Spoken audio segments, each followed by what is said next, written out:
इससे बुरे बुरे दौर भी भारत की धरती में देखे, उत्तर प्रदेश में भी देखे, देश में देखे।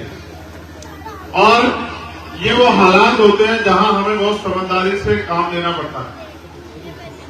ये वो हालात नहीं है कि हम लापरवाही करें, गैर जिम्मेदारी दिखाएं, गैर जिम्मेदार बन के काम करें। ये वो हालात नहीं है। जब बुरे हालात आते हैं, आप आगे बैठे हो तो कम से कम आगे बैठने का तो फर्ज अदा करो। अगर आगे बैठे हो तो देखने में तो अब हालात में देखो क्या हालात और आपके क्या हाल है। मैं यही समझा रहा था, दोहरे हालात। ये ऐसे हालात हैं, आप तो और वहां पर मैं तो इंसान है, लेकिन अगर चींटियों पे भी मुसीबत आ जाए तो चींटियां इकट्ठा हो जाती है, जिम्मेदार हो जाती है और उसका मुकाबला करती है। ये वो है जिनको हम पैरों से मसल देते हैं, लेकिन हम इंसान हैं। जो आज हालात है कि संविधान खतरे में आ गया है, लोकतंत्र खतरे में आ गया है। देश की जो बहुत पुरानी पार्टी थी जिसने राज किया, कांग्रेस के राष्ट्रीय अध्यक्ष अभी कह रहे थे, मैंने सुना कि भाई हो सकता है 2024 का चुनाव आखिरी चुनाव। उन्होंने ये भी कहा। इसमें बहुत सच्चाई है कि ऐसे हालात हो सकते हैं। तो क्या हम उन हालातों का मुकाबला सिर्फ नारा लगा के कर सकते हैं? क्या हम उन हालातों का मुकाबला माला पहना के या भाषण देके कर सकते हैं? देखिए, जब लोकतंत्र नहीं था, राजतंत्र था, तो सेना लड़ती थी, जनता नहीं लड़ती थी। कौन लड़ता था? सेना लड़ती थी, सेनापति लड़ते थे। अब लोकतंत्र है, हर व्यक्ति लड़ाका, हर व्यक्ति हिस्सेदार है। डॉक्टर बाबा साहब अम्बेडकर के प्रयास से हर व्यक्ति जो बालिग है उसके पास वोट का हथियार है, और उस वोट के हथियार के जरिए वो चाहे तो किसी मेरे जैसे व्यक्ति को बहुत मजबूत आवाज बना दे, और चाहे तो किसी बहुत ताकतवर आवाज को जमीन पे पटक दे। ये हालात फैसला लेने का हालात, ये हालात ऐसा हालात है। इन हालातों में जहां दो तरह की स्थिति है, एक इन हालातों से समझौता करके जो हो रहा है उसको होने दें और चुप होकर घर में डर के बैठ जाए, और एक इसी हालात में हम लोग समझदारी दिखा के एक नई ताकत का निर्माण कर लीजिए। दोनों रास्ते हमारे पास है। पहला रास्ता चुनने की जरूरत नहीं है, वो चुना हुआ है, वो आपने नहीं, जनता नहीं, वो तो नेताओं ने चुन लिया है। बड़े बड़े नेता जिनके नाम के दिए जलते थे, आज वो ऐसे डर के बैठे हैं सीबीआई, इनकम टैक्स से, जैसे उनके पीछे उनकी कोई जिम्मेदारी ना हो। तो ऐसे हालातों में हम करेंगे क्या? ऐसे हालातों में हमें मिलकर अपनी मजबूत ताकत बनानी। नगीना को इस तरह समझिए, नगीना बिजनौर और बिजनौर को इस तरह समझिए कि आप देश के किसी कोने में चले जाएं, किसी प्रदेश में चले जाएं, आपको बिजनौर का व्यक्ति वहां मिल जाए। और हमेशा इन्होंने ताकत का निर्माण किया हालातों के खिलाफ जाके। भाई वो देखो लोग बैठे, आप कैसे गैर जिम्मेदार हो गए? पीछे हो जाओ, आप भी अल्लाह बेटा पीछे हो जाओ। बहनें माएं बैठी है बेचारी, इतनी देर से इंतजार कर रही है। तो बिजनौर को मैंने करीब से देखा। बिजनौर का आज भी आप उत्तराखंड जाओ मिल जाएगा, हैदराबाद जाओ मिल जाएगा, आप हरियाणा जाओ मिल जाएगा, पंजाब जाओ मिल जाएगा, आप दिल्ली जाओ मिल जाएगा, हर जगह मिल जाएगा। बिजनौर के लोग बिजनौर से छोड़कर क्यों चले गए? ये एक सवाल है, इस पर चर्चा होनी चाहिए। लेकिन एक सवाल ये भी कि बिजनौर ने हमेशा जब किसी ने अन्याय के खिलाफ लड़ने का प्रयास किया और किसी ने मजलूम ने, कमजोर ने ताकत बनने का प्रयास किया, बिजनौर के लोगों ने उनका साथ दिया, उनका साथ देकर उनको ताकतवर बनाया। किसी भी व्यक्ति को जानने के लिए, किसी भी जगह को जानने के लिए अपना इतिहास जानने की जरूरत है। आपने ऐसे दौर में यहां अपनी एकता के जरिए दलित, पिछड़े, मुसलमान, हक वंचित, न्याय पसंद लोगों ने समय समय पर ताकत का निर्माण किया। और मैं बड़ा खुश हूं कि भले ही मैंने बिजनौर की धरती में जन्म नहीं लिया, बिजनौर के पड़ोसी जिले में मैंने जन्म लिया, लेकिन मैं जब से नगीना में काम कर रहा हूं और आज मेरे साथ कुछ बहुत जिम्मेदार साथी हैं, मैं गवाही के तौर पर उनको खड़ा कर सकता हूं जो आपको ये बता सकते हैं कि नगीना के लोग क्या सोचते हैं। नगीना का दलित समाज ये सोच रहा है कि उन्होंने बहुत लोगों को मौका दिया। 3 बार नगीना में लोकसभा का चुनाव हुआ। पहली बार यशवीर सिंह जी जीते, दूसरी बार यशवंत सिंह जी जीते, और तीसरी बार गिरीश सिंह जी जीते। तीनों एमपी आज की वोट से ताकतवर हुए और काम उन्होंने वो किया जो उनके नेताओं ने उनसे कहा या जो उन्हें उनके हिसाब से करना चाहिए। उन्होंने वोट आपका लिया, ताकत आपके लिए और काम अपने हिसाब से किया और जो किया आपके सामने। आप तीनों के अगर एक एक पेज पे वो बना लो तो आपको पता लग जाएगा कि उन्होंने आपके लिए क्या किया। दलित समाज में ये चिंता है कि जिस तरह संविधान खत्म हो रहा है, लोकतंत्र खत्म हो रहा है, अधिकार खत्म हो रहे हैं, वोट की चोरी हो रही है, तमाम तरह की मुसीबतें पैदा हो रही है, तो हमारी वोट, जिस वोट से हम लोग, हमारी जो ताकत है, हमारी जो वजूद है, हमारी जो पहचान है, वोट बचेगी नहीं बचेगी, उसके मन में डर। जिस तरह सरकारी नौकरियां खत्म हो रही है, जिस तरह से जाति धर्म के आधार पर लोगों का शोषण हो रहा है, उसमें बहुत चिंता है। वो अपना काम कर रहा है, वो लगातार मेहनत कर रहा है, संविधान बचाओ आंदोलन कर रहा है, ईवीएम के खिलाफ आंदोलन कर रहा है और वो लगातार मेरे जैसे नौजवान को भी मौका देने के लिए मेरे साथ मिलकर मेहनत कर रहा है पूरे जिले में। आप पता करके देखो। और मैं भी 100 से ज्यादा गांव में होकर आ गया। मैं बहुत ईमानदारी से कहता हूं, मैं झूठ नहीं बोलता हूं। यहां बैठा कोई भी शख्स इस बात की गवाही दे देगा जो मैं आपसे कहूंगा कि मुझे अभी तक किसी गांव से एक सिंगल आदमी ने ऐसा नहीं कहा कि हम आपके साथ नहीं है या हम आपकी मदद नहीं करेंगे। हर व्यक्ति ने मुझे कहा। मैं आज का पूरा दिन आपको बता देता हूं। जब हम सुबह गए थे, पहला गांव कौन सा था? कश्मीरपुर गढ़ी। कश्मीरपुर गढ़ी के नौजवान एक तो यहां होंगे। कोई है कश्मीरपुर गढ़ी का? कश्मीरपुर गढ़ी का कोई है? कश्मीरपुर में हमारे साथ जितेंद्र थे। जितेंद्र राणा जी जाट समाज से आते हैं और भारतीय जनता पार्टी से जुड़े हुए थे। फिर जिस दिन हमारे साथ शामिल हुए तो भारतीय जनता पार्टी को लात मार दी और कहा कि मिलकर हम लड़ाई को लड़ेंगे। ईमानदारी से बताना जितेंद्र, आप जिस भी धर्म में आस्था रखते हैं वो अलग वो है, लेकिन आप ये बताना क्या एक व्यक्ति सिंगल था जिसने कश्मीरपुर गढ़ी में कहा कि हम आपके साथ नहीं है? अभी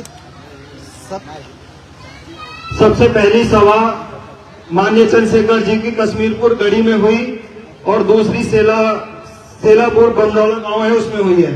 वहाँ जितने भी एससी समाज के हमारे भाई बंधु हैं, सब ने दोनों हाथ खड़े करके भाई जी को आशीर्वाद दिया और भाई साहब को लोकसभा भिजवा, नगीना लोकसभा से संसद भिजवाने के लिए कसम खा ली है। और ये गवाही है, क्यों गवाही? इसलिए कि गवाहियों की बहुत जरूरत पड़ती है। आप जाके खुद चेक कर लेंगे। जब आप इधर कश्मीरपुर गढ़ी से निकलोगे, आपको वहां के दीवारों पर लगे झंडे बता देंगे, आगे मंच पे बैठे हो उसमें रहो, उसमें रहो, वो गवाही मिल जाएगी आपको। ये मैं आपको क्यों बता रहा हूं, उसका कारण। उसके बाद हम गए थे आपके गांव में। सर आपके गांव में क्या नाम है? हताई जमरुद्दीन। हताई जमरुद्दीन में गए और वो मैक्सिमम गांव मुस्लिम समाज के लोग ज्यादा रहते हैं। 95% मुस्लिम समाज के लोग हैं। आपके यहाँ भी मैं मीटिंग करके आया, 2 घर छोड़ के। आपके यहाँ मेरे प्रति क्या प्यार है? हमारे गांव की शादी थी इसके। और बामनोला सैलमपुर में तो पिछड़े वर्ग के भी बहुत सारे, हमारे सैनी समाज के और समाज के लोग भी बहुत सारे। ये हालात इसलिए हैं क्योंकि सबके मन में चिंता है कि क्या होगा भविष्य में। मैं मानता हूं कि आज भाजपा सत्ता में हमेशा नहीं रहेगी, लेकिन उसको सत्ता से हटाने के लिए हमें मजबूत लोगों को सदन भेजना पड़ेगा। जैसा मैंने कहा कि जो तीनों सांसद थे, इनमें 2 सांसद भाजपा से अलग पार्टियों के थे। अब अगर आप ऐसे लोगों को वोट देके आगे बढ़ाना चाहते हो, पहले सांसद साहब तो इतने गैर जिम्मेदार निकले कि उन्होंने रिजर्वेशन, प्रमोशन रिजर्वेशन का बिल ही फाड़ दिया। जितने दलित समाज के लोग, कर्मचारी, अधिकारी बैठे हुए इस बात को जानते हो क्या किया उन्होंने। उनके इस काम से कितना बड़ा नुकसान हुआ दलित समाज का। शेम बहुत इतना बड़ा नुकसान हुआ। क्यों मैं गलत कह रहा हूं कि आप बताओ, जो अगर कोई यहाँ पढ़ा लिखा जिम्मेदार आदमी बैठा हो। राज्यसभा में उन्होंने प्रमोशन रिजर्वेशन का बिल फाड़ दिया जी। लोकसभा में और कितना नुकसान हुआ उससे हमारा। लाखों लोग जो नौकरी लगते वो घर बैठ गए। ये उनकी वजह से हमें मिला। और अब जो अब है इन्होंने 370 से लेकर हर जगह जाके भाजपा के समर्थन में वोट करी। बताओ करी या नहीं करी? कोई ऐसा मसला बता दो चाहे भाजपा के समर्थन में नहीं खड़े थे। आप बता दो कोई जिन्होंने अपने बाप ने तो वोट दी थी ना। 3 तलाक पे कहां खड़े थे आप बताओ? कौन ऐसी जगह थी जहां पे भाजपा के साथ नहीं खड़े थे? तो मैं आपसे इस लड़ाई को लड़ने के लिए मदद मांगने के लिए आया हूं, क्योंकि बाकी हमारे लोगों ने, मैं चाहता हूं, उन्होंने तय कर लिया कि इस बार वो पैसे वालों को छोड़ देंगे। एक मजलूम, एक कमजोर, एक गरीब अपने भाई को जो उनके लिए लड़ रहा है, संघर्ष कर रहा है, जो सीबीआई ईडी लड़ाई के नेताओं का जो गला पकड़ने की मशीन है ना, सीबीआई ईडी इनकम टैक्स, जो उससे डरता नहीं है, जिसको रोकने के लिए गोली चलानी पड़ती है, और मालिक की ऐसी रहमत है कुदरत किसके ऊपर कि 4 गोली लगने के बाद भी वो आदमी जिंदा है, वो तो उसकी मदद करने के लिए तैयार है। और अगर आपने भी हौसला बना लिया तो मैं लिख के देता हूं, ये लोकतंत्र, इसमें जनता मालिक होती है। जनता जिसको चाहे, मैंने फिर कहा, जनता जिसे चाहे ताकतवर बना दे, और जिसे चाहे, बहुत जिसका घमंड है तरफ पे हो, मैं आपको लिख के देता हूं, आपकी हमारी ताकत जब ये बनेगी, यही ताकत आप देख लेना भारतीय जनता पार्टी को उत्तर प्रदेश में घुटनों पे ला देगी। इसके अलावा कोई रास्ता नहीं है। मेरी मानते कितने ये भी आप सुन लो, अगर आपको कोई गलत फहमी तो ये भी सुन लो। खतौली विधानसभा 2014 के लोकसभा चुनाव में ये हारे, विधानसभा वाई 2017 में ये हारे, 2019 में ये हारे, और 2022 में भी 16,500 से हारे। फिर इनको याद आई कि भाई ये खतौली रिक्त होगी, इसको जिताएगा कौन? इन्होंने मुझसे कहा कि भाई मदद करा दो। फिर मैंने इनसे कहा चलो मदद कराएं। फिर हम कितने वोट से जीते? वो 22,500 से। आप चेक करवा लेना। 150 उपचुनाव में, और उपचुनाव कहते हैं सरकार का होता है। मुख्यमंत्री वहीं घूम रहे थे, करे वो इनके जो है डिप्टी चीफ मिनिस्टर वहीं घूम रहे थे, प्रदेश अध्यक्ष वहीं घूम रहे थे, और वहीं सेंटर के एक मिनिस्टर हैं संजीव बालियान जी, और उनके तमाम नेता लगे हुए थे, और वो सारे साधन संसाधन लगा रहे थे। तब भी हमने 16,500 वो बराबर की, और 22,500 से हम जीते। उस दिन को आप चेक करवा लेंगे। हमारे लोग पहले मुझे चेक कर रहे थे कि आदमी हमें छोड़ के तो नहीं भाग जाएगा, ये आदमी डर तो जाएगा। अब उनका पैमाना जो है वो पूरा हो गया है। अब गरीब लोगों ने तय कर लिया कि वो चंद्रशेखर का साथ देंगे। मैं आपसे भी साथ मांगने के लिए आया, क्या आप मेरी मदद कराओगे इस लड़ाई में? जो एक हाथ उठाएगा वो आगे लड़ाई जितवाएगा।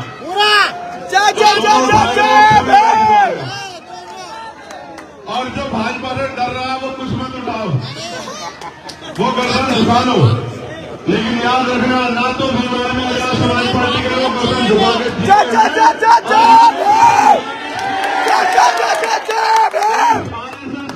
इस संघ का जो गलत विचारधारा से देश को नुकसान पहुंचाने का काम कर रही है, हर जाति के आधार पर बंटवारा करके लोगों को, अमीर को अमीर और गरीब को गरीब बना रही है।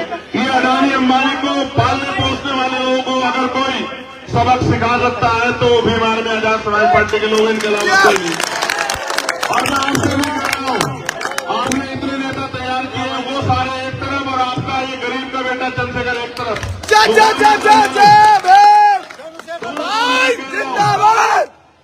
किसी चीज में मुकाबला करवा लो, और अगर आप हथियार उठाओगे तो किसी जुल्म, अभी भी बहुत समय आप देखना, अगर किसी के साथ जुल्म होगा तो वो घर में पड़ के सोएंगे, और आपका चंद्रशेखर आजाद उसकी जाके लड़ेगा मेरे साथ। मेरे कंधों पर जिम्मेदारी है, इसलिए मैं गोली खा के भी बीच में खड़ा हूं। यहाँ कौन सी सुरक्षा है बताओ मुझे? यहाँ भी तो कोई नुकसान पहुंचा सकता है, लेकिन मुझे पता है हिम्मत, ताकत, इज्जत, जिल्लत, मौत, जिंदगी उसके हाथ में जिसने पैदा किया, इनके हाथ में नहीं। अगर इनके हाथ में होते तो मुझे सांस भी नहीं लेने देते लोग।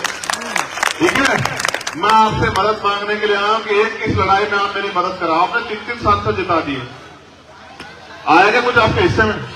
कोई आपकी आवाज उठाता हो? कोई आपके भूखे पेट देखता हो?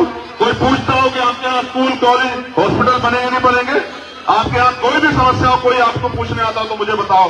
किसानों के साथ किसान खेत में नहीं जा सकता है, आज गुलदार घूम रहा है, हमारा पशु घूम रहे हैं, कोई आवाज नहीं उठा सकता, कोई बोल नहीं सकता है। फिर ड्राइविंग लोगों को करोगे क्या? इसलिए मैं आपसे कहने के लिए आया, आपकी आबादी यहाँ दलित, पिछड़े, आदिवासी, मुसलमानों की बहुत है, जो अन्य धार्मिक अल्पसंख्यक है उनकी भी बहुत है। मिलजुल के एक बार इस लड़ाई में मेरी मदद कर दो, और फिर आप देखना इधर चुनाव परिणाम आएंगे, इधर आप ऐसा व्यक्ति तय करके भेजोगे जो नरेंद्र मोदी से आंख मिला के पूछेगा कि अब बता हर जुल्म का एक हिसाब करने के लिए आया हूं। देखो, ना तो ईडी रोक सकती, ना सीबीआई, ना इनकम टैक्स, ना झूठे मुकदमे, ना जेल। कोई एक ऐसा मसला नहीं कोई बता सकता इन वर्गों का जिस लड़ाई में मेरी जरूरत हुई मैं हट गया हूं। चाहे 68,000 शिक्षक भर्ती का मामला, चाहे एनआरसी का मामला, चाहे कोई और अन्याय, कोई ऐसी लड़ाई जो मैंने, चाहे पहलवानों का मामला, चाहे किसानों का आंदोलन, हर लड़ाई में मैं साथ खड़ा रहा। और किसी भी कमजोर पे कहीं आवाज उठती है तो सबसे पुलिस से पहले किसको याद करता है? वो किसको याद करता है बताओ? भीम आर्मी को। और वो कहता है भीम आर्मी वाले आ जाओ। देश में किसी पे अन्याय अत्याचार हो क्या कहता है कि भीम आर्मी वाले आ जाओ। तो मैं आपसे मदद मांगने आया। और आखिरी मदद ये है, एक तो हमारा चुनाव निशान जान लो। अब ये है हमारा चुनाव निशान। क्या है ये केतली अलादीन के चिराग जैसी लगती है आपको? जब आप इसको ताकत दे दोगे तो इसमें से चंद्रशेखर आजाद निकल के आएगा, ठीक है? और 24 घंटे आपकी सेवा में तैयार मिलेगा। दूसरा, इसको पलटो चौधरी, इसको पलट दो भाई। ये लड़ाई उनकी मनी माफिया मीडिया के मुकाबले, उनका मुकाबला हम वैसे नहीं कर सकते हैं आपके सहयोग के बिना।